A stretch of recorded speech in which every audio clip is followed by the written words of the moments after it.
como decir, ayuden, aquí tenemos como quien dice los cuerpos esperando. Vagos y maleantes para las nuevas generaciones es un conjunto de rap, de rap venezolano, que se hacen llamar vagos y maleantes. Y la gente dice, oye, qué fino, vagos y maleantes y tal. Si usted va y le pregunta hoy a un muchacho venezolano mira, ¿qué sabes tú de vagos y maleantes? Va a decir, ese es el grupo de los raperos fulano y mengano. Para mi generación, escuchar hablar de vagos y maleantes es escuchar hablar de la norma fundamental con la cual se combatía a supuestamente el AMPA. Pero la ley de vagos y maleantes era una cosa distinta. Marcelo, tú eres también de la generación que vivió la ley de vagos y maleantes, porque la ley de vagos y maleantes fue creada en el gobierno de Eleazar López Contreras, lo que quiere decir que nuestros abuelos, nuestros padres y nosotros sabemos que es la ley de vagos y maleantes. Cuéntanos tú, Marcelo. Bueno, vagos y maleantes era una ley en principio bien intencionada porque quería combatir justamente a los vagos y maleantes que molestaban a la sociedad con su mala actitud, al no hacer nada, lo que se llaman cobradores de peaje. O sea, no era la gran delincuencia, sino la delincuencia molesta. El problema era su aplicación y la forma como estaba estructurada, y se demostró que era una ley completamente inconstitucional y así fue declarado por la Corte Suprema de Justicia. A Dios gracias no se está aplicando, porque si no, esa es la ley que nos habrían aplicado a todos nosotros. Daniel, tú y yo habríamos terminado en el Dorado por vagos y maleantes, porque nos lo habían aplicado, permitía sancionar a las personas hasta con 5 años de reclusión en el Dorado cuando se le aplicaba la ley. Y la definición de vagos y maleantes era tan amplia que si uno estaba en la calle protestando, pues podía ser un vago o un maleante. O sea, afortunadamente esa ley ya no existe, a pesar de lo bien intencionada que era en su concepto, y que mucha gente también en nuestra época decía, oye, qué bueno, porque mira, agarraron a fulano, los que están aquí todo el tiempo, los que están cobrando peaje, los malandros que están todo el tiempo ahí en la esquina, se los llevaron para el Dorado. Entonces, mucha gente decía, oye, qué bueno. Sí, qué bueno, pero la ley era inconstitucional y se prestaba para muchas cosas terribles. De hecho, en este momento, los vagos y maleantes son los que están en el gobierno. Entonces eso lo hace muy peligroso para la gente decente. Pero cuando se habla de inconstitucionalidad, Marcelo, estamos hablando de una ley inconstitucional a la luz de la Constitución del 61. Pero cuando la ley fue emitida, que si no recuerdo mal debe haber sido por allí como por el año 38, por el año 40, no, como muy tarde, no recuerdo el año exacto, no teníamos la misma Constitución, por lo tanto, ni teníamos la misma sociedad.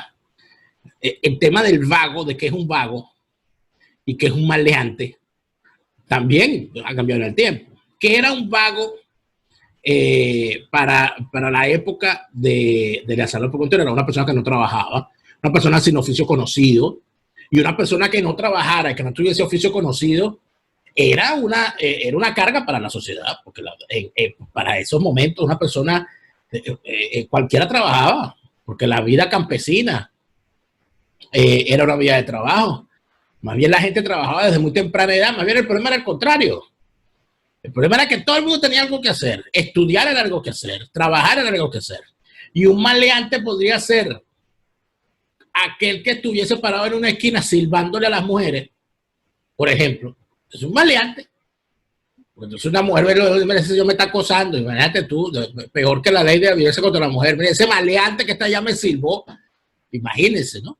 Pero quizá lo que cambió, el gran problema, es que la ley se mantuvo en el tiempo con aquellos viejos conceptos, ¿no? Y en realidad la sociedad cambió. Sí, claro, la sociedad cambió mucho porque antiguamente había un concepto de caballerosidad, que un hombre que le dirigiese un piropo, perdón, grosero a una dama, podía ser arrestado por la policía por faltar el respeto, por ofensas a la dignidad pública, una cantidad de cosas. Hoy en día uno oye unos piropos que dice, Dios mío, a mí me daría vergüenza decirlos en mi casa. Pero el problema en sí de la ley era el procedimiento. Una persona podía terminar encarcelada 5 años sin un juicio, porque ningún juez tenía que ver con esta ley. Era una medida administrativa. Si más bien se discutía los 3 días de arresto que podían poner la policía por cualquier incidente, por faltarle el respeto a la autoridad, por interrumpir el trabajo, por lo que fuese, se aplicaba en su momento las 72 horas y se discutió la legalidad de eso, la constitucionalidad. Imagínate hablar de 5 años de detención. La ley que nosotros llegamos a conocer, que se aplicaba en nuestra época, era de la época de Pérez Jiménez. Te puedes imaginar que ahí los conceptos de legalidad y constitucionalidad no eran muy importantes, pero sí los de ley y orden eran de una importancia capital. Y bueno, como dije, esa era una época de los caballeros con sombrero y de los caballeros que ni remotamente se les ocurría insultar a una dama en la calle. Entonces, era otra sociedad totalmente distinta y no veían mal que a los vagos, los pendencieros, los borrachos que estaban en la vía pública fuesen sancionados. Esta ley incluyó muchas cosas, por ejemplo, los brujos, curanderos, magos, hechiceros, todo eso también están incluidos en la ley. Se le aplicó, si mal no recuerdo, al famoso indio amazónico, que él se ofrecía en el periódico. Recuerdo que la foto se lo veía el hombre así, y decía, el indio amazónico se está concentrando para hacer sus trabajos y ayudarlo. Él estaba por Katia y terminó siendo un gran fraude, pero la gente pagaba fortunas para que el indio amazónico los viese. Bueno, a él se le aplicó vagos y maleantes, porque había quienes hacían verdaderas fortunas con la ignorancia de la gente en la hechicería. Entonces, es una ley que dio para mucho. Hubo un caso muy conocido, bueno, hubo una aplicación muy conocida de esta ley en la época inicial de la democracia, con quienes dentro de los grupos de los partidos insurgentes contra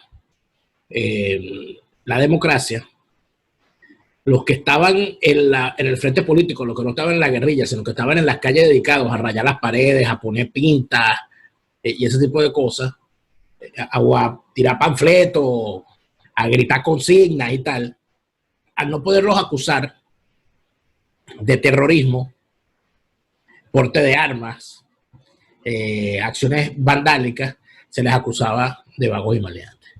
Yo recuerdo el caso de un señor al cual condenaron a 5 años de cárcel en El Dorado porque lo capturaron en una batida junto a un grupo de militantes del Partido Comunista, poniendo en una pared 2 letras, RR, que era la consigna que había lanzado el Partido Comunista y que significaba renuncia, Rómulo. Y entonces él estaba pintando RR y pues al señor lo agarraron. Y parece ser que y yo me enteré de ese caso porque parece ser que la persona, el funcionario que dio la orden final de mandarlo a él al Dorado o a la cárcel por 5 años fue Ramón Escobar Salón. Yo no sé qué era Escobar Salón en aquel momento, pero sí recuerdo que fue él, porque cuando Chávez llega al poder hubo un acto, creo que fue una fiesta del Nacional, si no recuerdo mal, y este señor vio a Escobar Salón y no se pudo aguantar y fue y le dio un solo trancazo que lo tiró para el piso delante de las cámaras y todo aquello. Eso fue un escándalo. Entonces el señor dijo, este hombre me mandó a mis 5 años preso y me rayó con mi... O sea, él quedó con un expediente. Entonces, el que una persona fuese condenada a la cárcel por la ley de vagos y maleantes no terminaba siendo peor el remedio que la enfermedad, Marcelo, porque la persona entonces quedaba con antecedentes, y tener antecedentes penales antes era una cosa que prácticamente te cerraba las puertas para trabajar, para conseguir un crédito, para cualquier cosa. Pero vamos a recordar que hablamos hace tiempo la diferencia del antecedente y el prontuario, porque la gente siempre lo toma como lo mismo. Como no había condena judicial, no había antecedentes, pero el prontuario policial sí existía. Y ese era más grave porque ese era el que salía cada vez que la policía buscaba ese. ¿Qué tiene este hombre? Y aparecía el prontuario. Lo detuvieron una vez por robo, una vez por investigación de hurto, una vez por tal cosa, y por vagos y maleantes. Listo. Ahí se hundía el hombre. Entonces, era más grave el prontuario que el antecedente. Esta ley, por ejemplo, fíjate que se le aplicaba mucho a las caminadoras en la avenida Lecuna A y a las trabajadoras sexuales. sí, y a las trans en la Libertador. Entonces, a veces las mandaban al Dorado, diciendo que tiene 20 entradas en la policía. ¿Por qué? No, por ejercer la prostitución en vía pública. Y la gente, bueno, como se quejaban, porque decían, mire el escándalo que hacen las prostitutas, las trans aquí en la calle, no dejan dormir, se armaba todo ese lío y la policía los agarraba, los detenía 3 días por averiguación. Y 3 días, después varias veces decían, no, tiene muchas entradas de la policía, vamos a mandarla para El Dorado.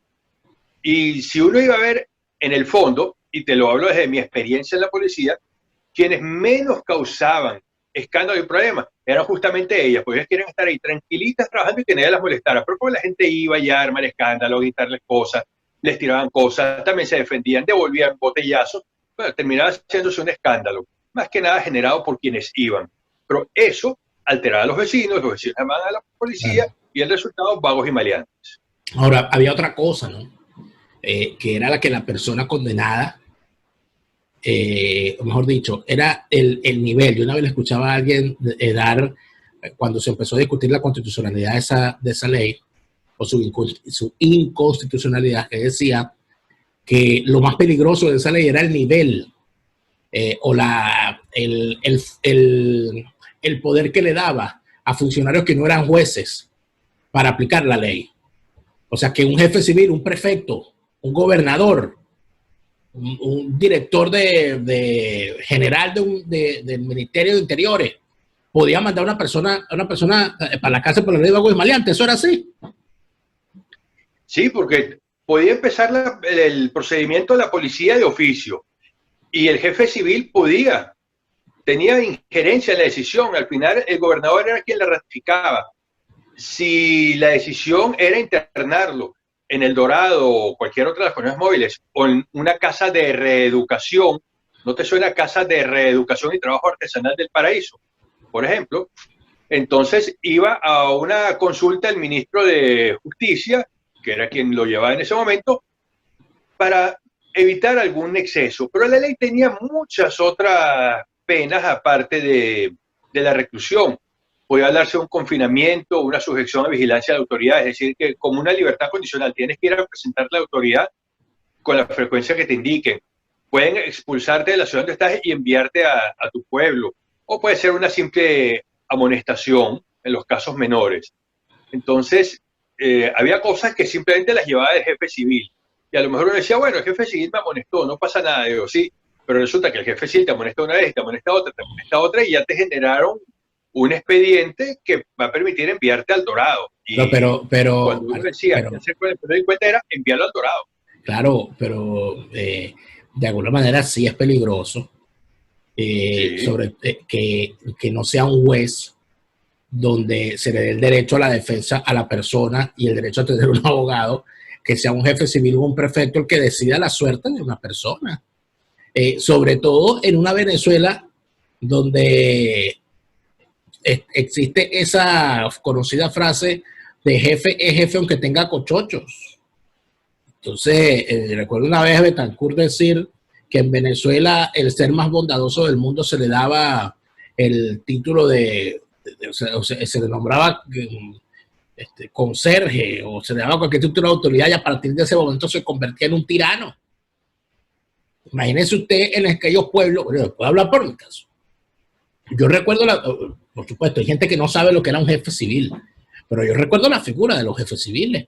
El jefe civil de una parroquia era el jefe civil de la parroquia. Ese era el que metía presa a la gente, el que ponía orden, era juez de paz, era juez, de hecho, de oficio, era administrador, era el que casaba, era el que presentaba, el que llevaba el registro civil.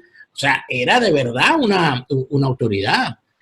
Pero también uno sabía que quien llegaba a jefe civil normalmente era un personaje, ya en determinado momento, vinculado al partido de gobierno. Y eso hacía, sobre todo que en las zonas más alejadas de la capital, pudiese llegar a jefe civil cualquier loco con carne del partido. Y eso significaba que inclusive enemigos políticos podrían tener una sentencia ni siquiera una sentencia, una medida por la ley de vagos y maleantes. O sea que estamos hablando de una ley bien, bien difícil, ¿no? Sí, no, y es que el jefe civil no tenía ninguna exigencia de formación para ostentar el cargo. Por lo menos un juez se le exige una formación como abogado para poder juzgar. Pero el jefe civil cumplía la función del juez sin ninguna formación. O sea, hay pueblos donde el jefe civil sería una de las personas que sabía leer y escribir. Y eso no implicaba nada. Pero la formación, a lo mejor era una persona sin ninguna educación y muy moral y podía hacer muy bien las cosas, pero estamos dependiendo de la moralidad de alguien que no tiene la capacidad para entender el problema legal de juzgar a alguien y encarcelarlo. Por eso es que la ley se tuvo que derogar, porque no intervenía un juez para aplicar una sentencia de este tipo. Y de hecho, contra la decisión del ministro de Justicia que ratificaba el encarcelamiento, no se admitía recurso alguno según la ley. O sea, tú no podías ir a un tribunal a reclamar. Teóricamente habría podido caber algún tipo de recurso administrativo por las fallas en el procedimiento o en la decisión. Pero si decían no se admite recurso alguno, había primero que sortear ese obstáculo y demostrar que había habido algún horror constitucional para poder recurrirlo. Entonces, era una ley que dejaba ahorcado a cualquiera. Había otra cuestión de esa ley que alegaban quienes reclamaban su existencia, que la ley establecía unas garantías de aplicación donde al momento de la salida del cumplimiento de la pena, el funcionario que mandó a la persona a la cárcel tenía que revisar si la persona al final del cumplimiento de verdad estaba regenerada. Y en caso de que así no fuese, podía volverlo a mandar, creando prácticamente entonces la figura de la cadena perpetua que eso podía durar toda la vida. Pero decir, no te has regenerado, devuélvelo. O sea, que estamos hablando de una arbitrariedad, ¿no? Totalmente arbitrario. Podía ser duplicada la pena de reclusión. Y la persona decía, ya me toca salir. Y si la Junta de Conducta, que en la ley lo llamaban el Tribunal de Conducta, pero tribunal no era, lo que ahorita es una Junta de Conducta en una cárcel, dictaminaba que no tenía buena conducta, que no se había regenerado, que no había querido trabajar o estudiar, le repetían la sanción. Y fíjate que esta ley tenía como concepto positivo que quienes eran internados con una medida administrativa disciplinaria de esta ley estaban obligados a trabajar, a aprender un oficio y asistir a la escuela nocturna del centro de reclusión para terminar la primaria. O sea que el concepto original era realmente regenerar a los malvivientes. Para todo lo que se empleó es otra cosa, pero el concepto en sí era incluso bueno, pero no se puede regenerar a una persona violando las leyes, porque el principio es, como decía yo en el programa pasado del debido proceso, es preferible tener un error haciendo una observancia fetichista de la ley que dejar de observar la ley por algún caso particular, porque se iba a cometer una injusticia o iba a haber un horror, porque eso abre la puerta a subsiguientes horrores que pueden ser mucho más terribles. Entonces, esa observancia de la ley, por muy buena intención que tuviese la ley de vagos y maleantes, la hacía inadmisible. El asunto es el siguiente, que esta discusión también se dio. Marcelo, antes la gente, el ciudadano, cuando llamaba al jefe civil porque había una situación con unos muchachos zagaletones, que eran unos muchachos que no estudiaban, unos muchachos que no trabajaban y se la pasaban sin llegar a ser delincuentes como tal, sin llegar a ser ladrones y tal. Bueno, se la pasaban en las áreas comunes del barrio o de la urbanización, fastidiando a la gente que pasaba, qué sé yo, jugando carnaval, dañando la propiedad pública, etc. Y eso creaba muchos problemas de convivencia. Y la ley de vagos y maleantes, de alguna manera, era la que servía para poner en cintura a esos casos.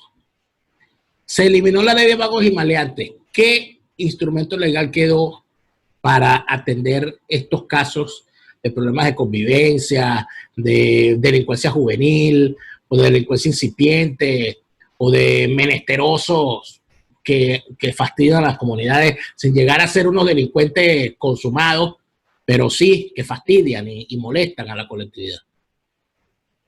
No quedó nada, ese es el problema, porque quedó aplicar el Código Penal en lo que fuese posible, pero volvíamos al problema, que hay muchas de estas conductas que no eran exactamente un delito, o que llevar todo un proceso penal para probar un delito absolutamente menor era improcedente, impráctico, incluso económicamente no tenía sentido, y las penas para estos delitos menores eran muy pequeñas. A lo mejor estamos hablando de penas de 1 mes de arresto, 2 meses de arresto, 3 meses de arresto, y eso no iba a regenerar a ningún malviviente. Entonces simplemente no quedó nada. Debería hacerse algún tipo de ley. No me he sentado a pensar cómo sería, pero sí debería haber alguna forma de contemplar estas malas actitudes, pero tienen que ir por un juez y tienen que ser definidas con mucha precisión, porque la ley tampoco era muy precisa. Hablaba de muchas categorías de lo que es un vago o un maleante, pero quedaba abierto a muchas interpretaciones, y ese es el problema de la ley penal. Pero, No se pero puede tú sabes por qué te lo digo, Marcelo, porque yo que viví en una comunidad, en un barrio, yo que hice trabajo comunitario, cuando hice política, y uno que además está en el periodismo, y en el periodismo regional, donde estuve mucho tiempo, sabe que la gran mayoría de las situaciones difíciles que se viven en las comunidades son problemas de convivencia mal atendidos. Estamos hablando del vecino que no cumple las normas con respecto a la basura, con respecto al volumen de la música, con respecto a dónde estacionar su vehículo. Empieza a convertirse eso en un problema en la comunidad, no acepta reclamos, el problema escala, y termina en una golpiza, o termina en un tiroteo, o termina en situaciones difíciles que convierten las comunidades en unos verdaderos campos de guerra y desatan situaciones terribles que normalmente escalan y terminan o en que la persona se tenga que mudar, alguien se tiene que mudar y se tiene que ir, o en que alguien ejerce la violencia contra otro. O sea, yo creo que ese nivel incipiente de violencia, que es la violencia, la peor de las violencias, porque es la violencia cotidiana. Antes la gente sentía que al llegar a su casa, si una persona siente que al llegar a su casa, su sitio está protegido, está bien, se siente bien, es como el sitio donde vas a estar tranquilo, eso es parte de la normalidad. Ahora, si el miedo a regresar al sitio donde vives, o el no poder contar por lo menos con la tranquilidad del entorno, es una constante en la vida de alguien, estamos hablando de una sociedad con graves problemas de violencia, y Venezuela tiene eso. Quizá la ley de vagos y maleantes era inconstitucional. Quizá la figura de los jefes civiles no era todo lo que quisiéramos. Quizá se nos fue la mano en la aplicación. Pero caramba, se eliminaron los jefes civiles, se eliminó el prefecto, se eliminó la ley de vagos y maleantes y quedó un gran vacío. Y entonces, ¿ahora qué tenemos? Ahora tenemos unos pranes, que son los que ponen orden en un barrio, y ahorita hasta se graban. Para el momento que estamos hablando, la noticia en las redes venezolanas es el video de unos delincuentes asesinando a una tipa porque supuestamente le echó paja a otro delincuente, y otro video de unos tipos descuartizando a una persona, porque era un malandro que robaba en el barrio, de otro barrio vino a robar para acá. O sea, le dimos cuerda a una situación gravísima y la violencia se apoderó de las comunidades, Marcelo. Claro, lo que tú estás pensando es en la ley de convivencia ciudadana, que es excelente como concepto para esos pequeños problemas de mi vecino puso la música muy dura, pero en los barrios dejó de ser aplicable porque yo conozco gente que me dice que en su barrio un viernes a la noche, un sábado a la noche, no se puede dormir porque todos los ranchos tienen música a todo volumen, y si vas a reclamar te caen a tiros. Entonces, si se te ocurre ir a buscar al juez de paz y decir, mira, es que mi vecino no deja dormir, te van a caer a tiros, le van a caer a tiros a tu casa, algo malo va a pasar, o el juez de paz va a decir, ¿usted qué quiere? ¿Que me maten a mí? Entonces, murió. Por eso, la ley de vagos y maleantes sí coartaba eso inconstitucionalmente, tenía lo positivo, tenía lo negativo. ¿Cuál sería la solución? Sería interesante que un grupo de abogados nos pusiésemos a evaluar opciones posibles. De verdad que no lo he hecho. La ley de convivencia ciudadana es un pequeño paso, pero lo que manejaba la ley de vagos y maleantes era el paso siguiente.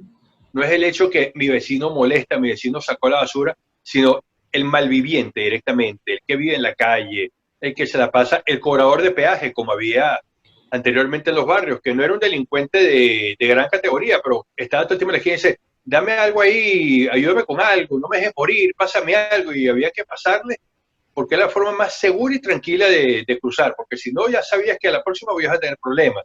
Entonces, ese malviviente, había algunas cosas que estaban en esta ley que ya son consideradas delitos por otras leyes, por ejemplo, la pederastia, el proxenetismo, la distribución de drogas, la venta de armas, la venta ilegal de licores. Pero tú sabes otra cuestión que se eliminó casi simultáneamente cuando se elimina la ley de vagos y maleantes, una costumbre alternativa, que muchas veces se la presentaban como alternativa al que agarraban, la recluta. El reclutamiento forzoso, muchas veces agarraban un jefe, agarraban un poco de vagos en la calle tal, entonces, ¿tú quieres ir para el Dorado o quieres ir para el cuartel? Y los tipos voluntariamente decían, yo voy para el cuartel, pero firme aquí, y no lo mandaban para el Dorado, sino que terminaban en el Conejo Blanco, terminaban en el cuartel haciendo 2 años de servicio, y era común, yo recuerdo haber escuchado a madres, sobre todo a las viejas y a los viejos, cuando había algún muchacho que no quería servir para nada, como decían eso, decían, mándenlo para el cuartel. No, para el cuartel para que lo acomoden. Era una cosa normal. Y además de eso, así como hoy nosotros vemos la desgraciada imagen de las madres de los presos, por cualquiera sea su razón, angustiadas porque al caer su hijo preso ya lo pierde. O sea, en Venezuela se sabe que si alguien cae preso, se perdió. O sea, no va a ser el mismo cuando salga. Antes, uno escuchaba a madres angustiadas por el rumbo que llevaba su hijo y que la angustia terminaba cuando lo agarraban preso. Y uno veía ahí a los padres decir, bueno, por lo menos en la cárcel se va a acomodar. Ya, por supuesto, eso no, en Venezuela a la cárcel no acomoda a nadie. Todo lo contrario. Entonces, oye, Marcelo, que de verdad esta revisión de la ley de vagos y maleantes nos deja todo un inventario de todo lo que se perdió en Venezuela y de cómo se quitaron ladrillos que nos protegían y no pusimos nada que lo sustituyera. Porque si la ley de vagos y maleantes es inconstitucional, dame otra ley que sea constitucional que me permita parar las situaciones que la ley de vagos y maleantes mal que bien paraba.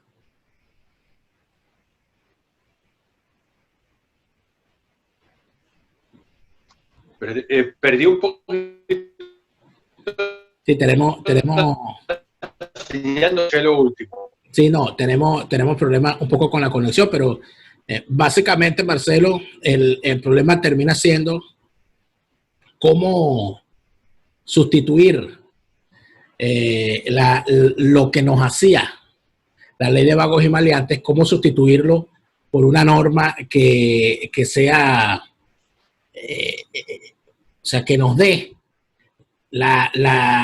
cómo sustituirla por una norma que nos garantice lo que en su momento nos logró garantizar la ley de vagos y maleantes. Lamentablemente se nos ha acabado el tiempo, pero creo, Marcelo, que nos queda pendiente hablar, por cierto, de una ley que, tal como la ley de violencia contra la mujer, tal como el Código Orgánico Procesal Penal, una norma venezolana que es acusada de muchas cosas cuando se habla de cómo se desató la delincuencia, que es la Ley Orgánica de Protección del Niño, Niña y el Adolescente, la LOPNA.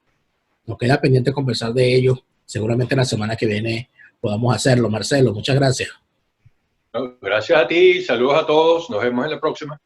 Y bueno, ¿qué más le puedo decir? Ayuden. Aquí tenemos, como quien dice, los cuerpos esperando.